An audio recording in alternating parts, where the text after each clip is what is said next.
Welcome to the Cash Confident Podcast. I'm BRIE, your fearless host, personal finance expert, and the visionary behind the revolutionary Cash Confident community. Get ready to embark on an electrifying journey where we redefine the rules of money and empower women to harness the immense power to craft the life they truly, truly desire. This podcast is the ultimate resource, meticulously crafted for women who are ready to unleash their financial prowess and embrace a life of abundant success. We leave no stone unturned as we delve into the depths of money management, mindset mastery, and the undeniable influence of emotions on your financial decisions. Prepare to rise above the societal limitations and break free from the chains that have held you back as we equip you with the tools and knowledge to make bold, confident choices with your cash. We believe that true financial power begins with knowledge, and that is exactly what we deliver. So buckle up, my fierce and ambitious friends, as we embark on this transformative journey to becoming cash confident together.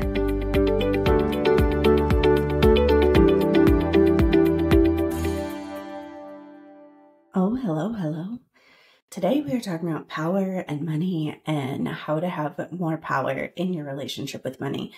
And I love this topic because this is essentially the essence of what I do. And when I'm talking about power here, I'm talking about the power to live your life the way that you want to live it and really use money as a tool to help you to do that and not have money as a limiting factor or a thing that you're constantly waiting on. So we're going to start our discussion today with some ways that I notice from working with people that they give their power away to money, that they essentially limit themselves in their power in their relationship with money, and how to start to cull that back and really have that power to do the things that you want with. All right.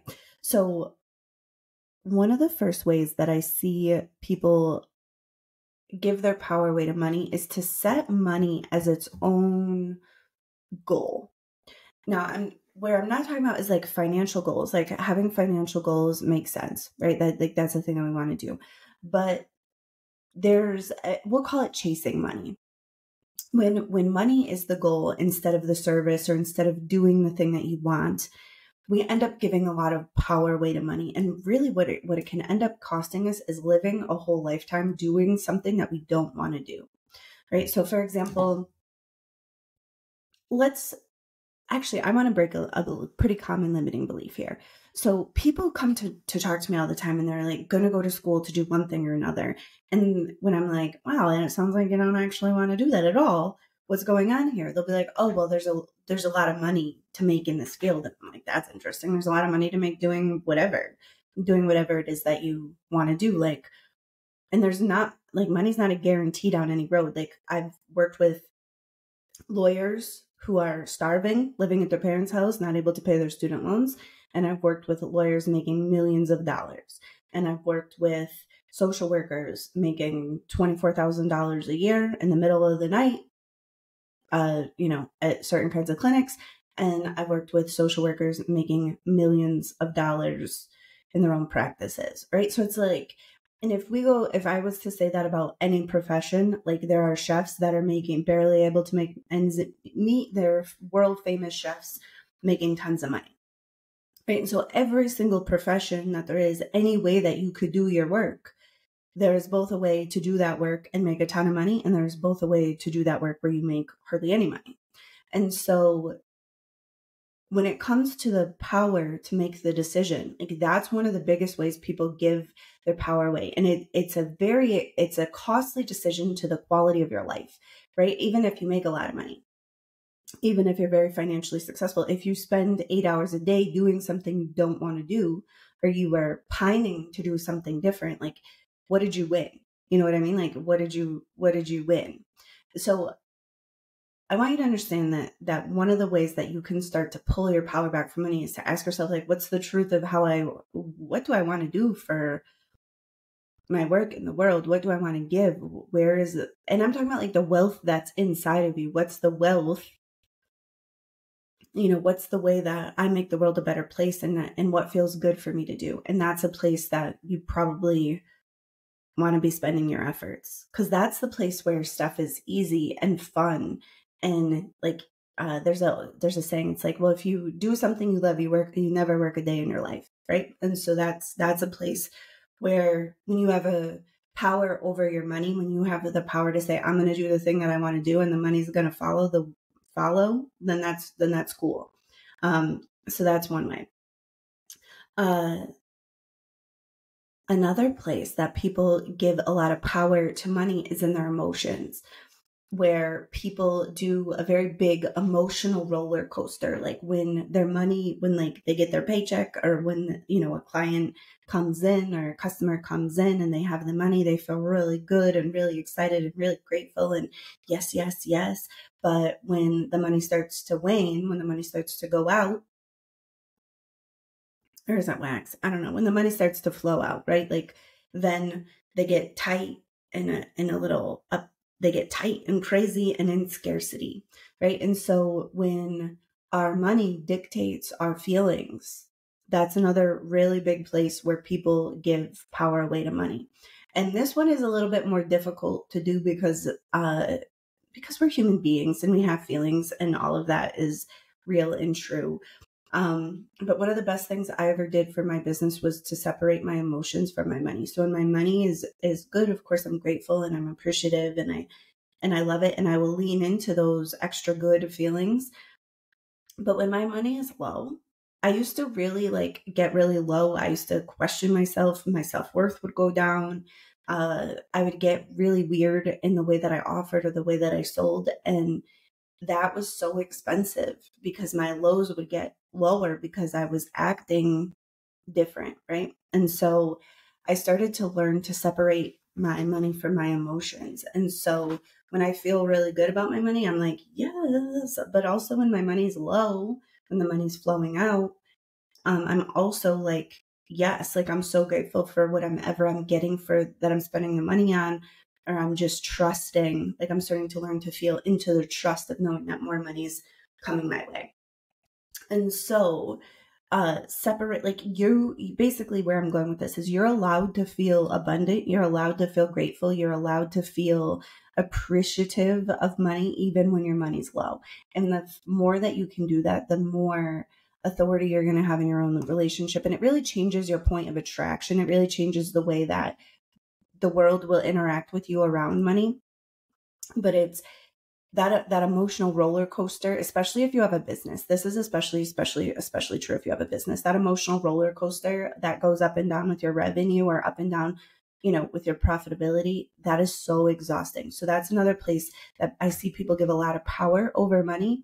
And that's a place to start to be able to pull it back. And you do that by starting to just decide that you get to feel good about money when the money's there or when it's not there, when it's flowing in or when it's flowing out. Like you get to feel good about it either way. The same way you get to feel good about your spouse, even when they're away at work, because you trust that they're coming home. Right. So that's another thing.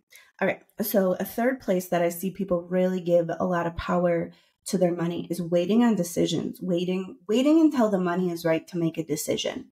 And the reason that this is such a problem is because the money will never be right. Money does what money responds to you. So if you're waiting for the money's also waiting for you. And people will wait literal decades to go on vacations, literal decades to upgrade their house, like literal decades. I'm not even exaggerating because I talk to people all the time. So the thing about that is that we have a part of our brain called our reticular activating system. And that part of our brain is programmed by our decisions.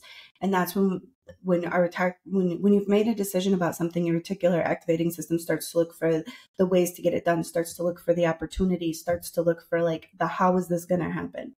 So most of the time, people don't make the decision because they don't have the money, but then their reticular activating system never gets programmed to look for the how, look for the opportunities, look for the ways to get it done. So we have to start to pull that power back and say, all right, well, if I want to go on vacation, I'm going on vacation. I'm making the decision that I'm going on vacation, and I'm going to book one aspect of the trip. I'll book the hotels, I'll book the dates, I'll take the time off from work. I'll, whatever step is most appropriate for you at that time. And then from there, it's like from there, then the travel deals show up. And then from there, the opportunities show up. Or from there, you get offered, somebody's got a house in the area and you can stay at a super deep discount. Like a lot of times it's the decision needs to be made first. So when we're waiting for the money to be right and we're waiting until we have the extra money and we're waiting, we're giving a lot of our power away from the quality of our life to that money. And so it's an ineffective strategy. It's not super effective. Very rarely does somebody say to me, oh, I had so much extra money. I was able to do all of this because all of a sudden I had all this extra money.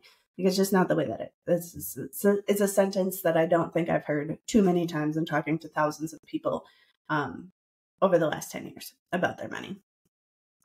So, and that's the same thing about investing. That's the same thing about saving, right? So sometimes it's about spending and going on trips or upgrades or whatever. But a lot of times it's even just the investments. People be like, oh, I want to invest and I just never have any money to invest. I'm like, dude, you just got to get started. Get started with 1%. Get started with $10 a week. Get started with wherever you can get started, because once you take that action, once you do the thing, the money starts to respond. And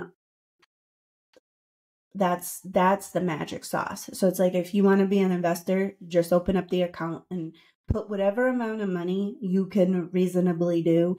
And then, next month, look at it and say, all right, well, can I increase this a little bit? Did this hurt real bad? Can I make this $10 a week into $20 a week? Or can I make this 1% into 1.5%?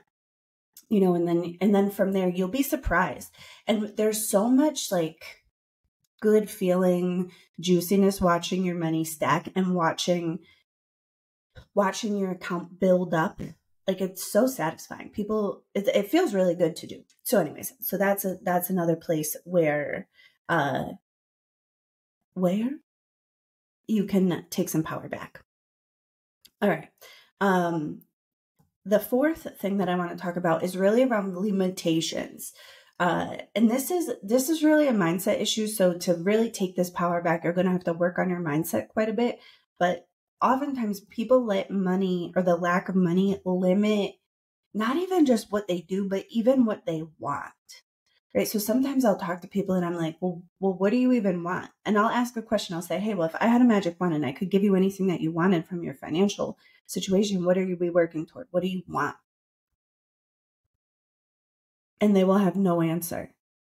They're so used to they're so used to the limitations that even in a question I'm like, I have a literal magic wand in this question, I could give you anything that you wanted.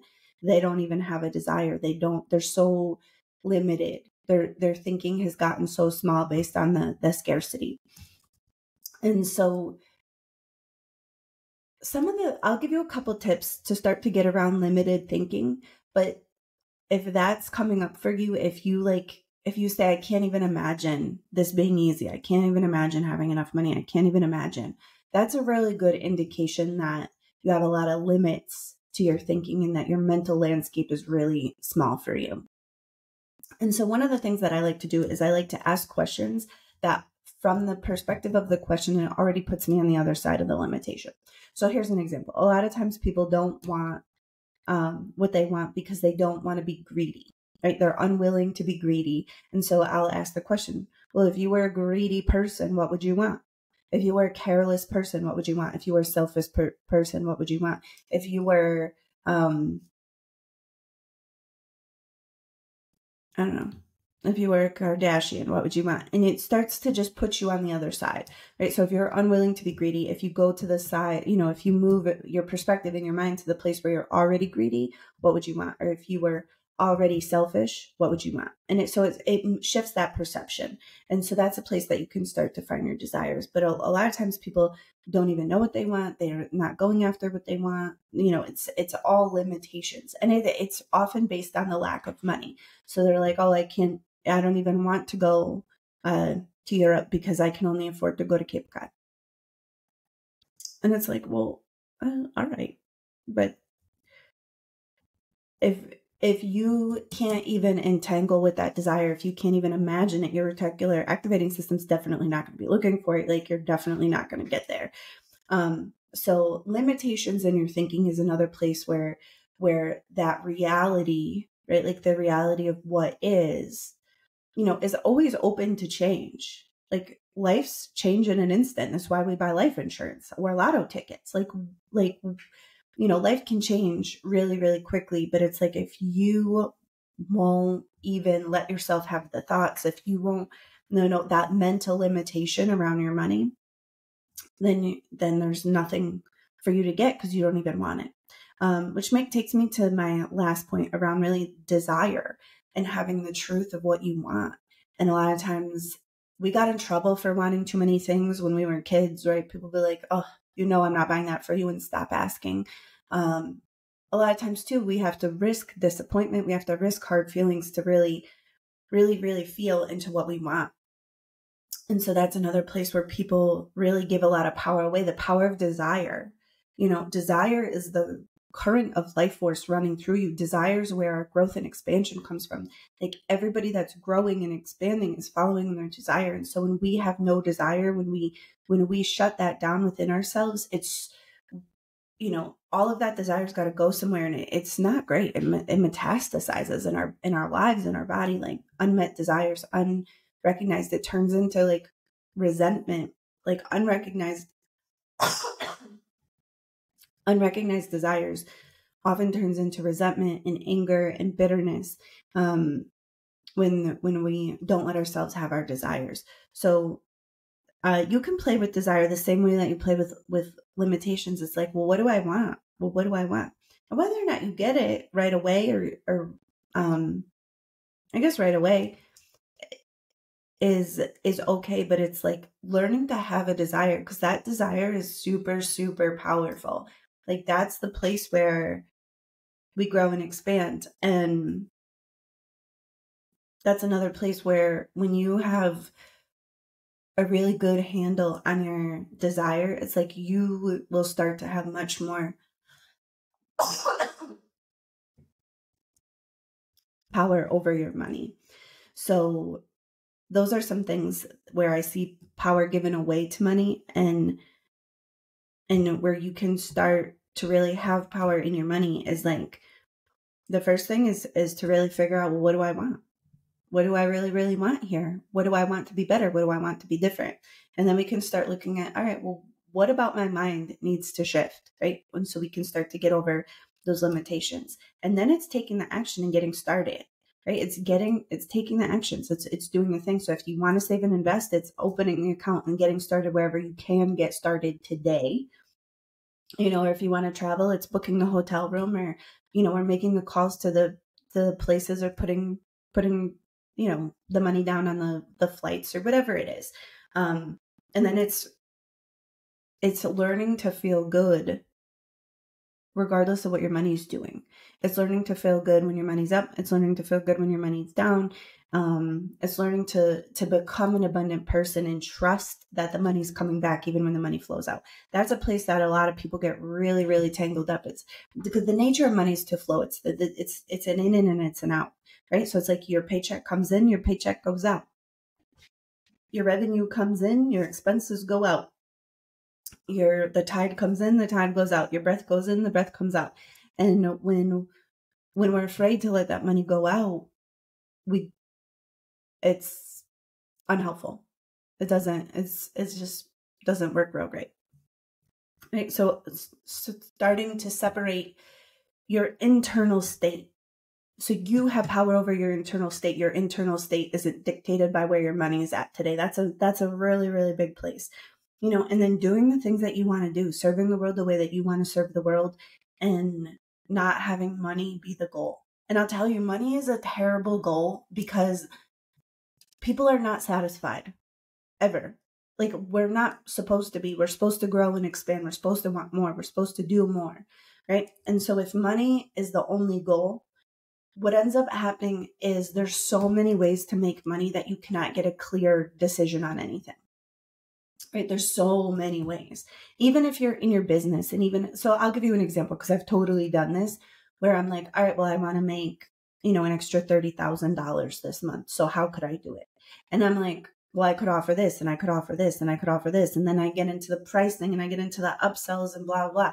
And it's like none of the paths look super clear and none of them look super, super great. But I will tell you that if I'm like, this is a thing I really want to offer and I really want to help these people with this particular thing, and I'm really enthusiastic and eager to do this particular thing, the money comes. But it's like when I'm trying to chase the money always eludes me and it's never enough and it's not satisfying. And I'm not the only one. I mean, I'm confessing this to you on my podcast, but this is like a thing that happens for a lot of people. So, when you're thinking about your power and your money, you want to have the power of decision. That's a power that you want to have. You want to have that emotional power.